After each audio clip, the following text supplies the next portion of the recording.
I'm a Vietnamese, first-generation Vietnamese refugee. My family came to the United States in 1975.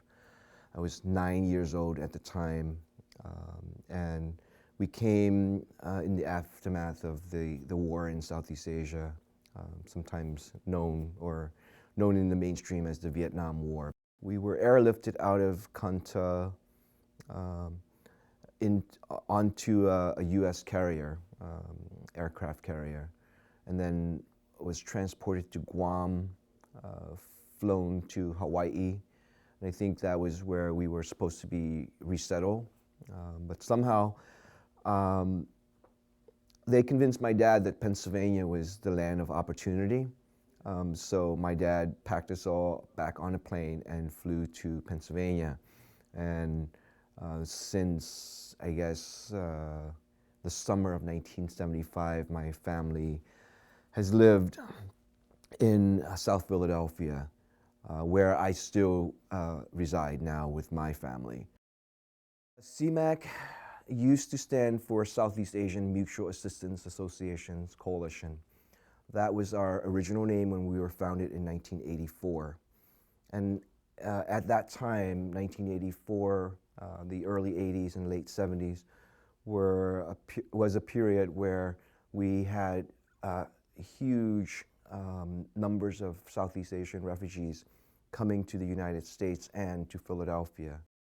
32 years later, we have, and I take as a matter of great pride in the organization, that we have followed in the sort of the path of highest, in the sense that we've tried to stay very relevant to the times and the needs of the times. We now serve immigrants and refugees from all over the world. There's not a single person that knocks on the door of CMAC and will be turned away. We're really poised to fight the good fight, and the good fight meaning that we're going to make sure that the limited English proficient immigrants and refugees have a say in everything that happens in our backyard, in our front yard, in our neighborhoods. So, you know, I was too young to remember anything about who resettled my family.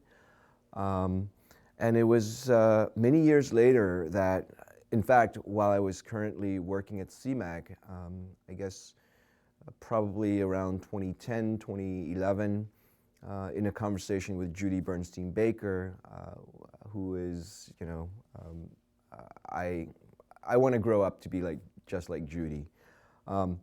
We realized that my dad actually had worked for HIAS, and HIAS as an organization actually resettled my family.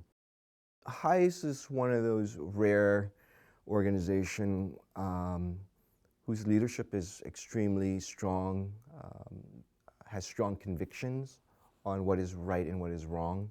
A conversation with Judy and her staff is always, you know, a conversation with people who are in the know, who know this stuff, who believes in the justice and equity that is needed for all peoples. I sincerely hope that HIAS and CMAC can come together and do more in not just the near future, but the far future.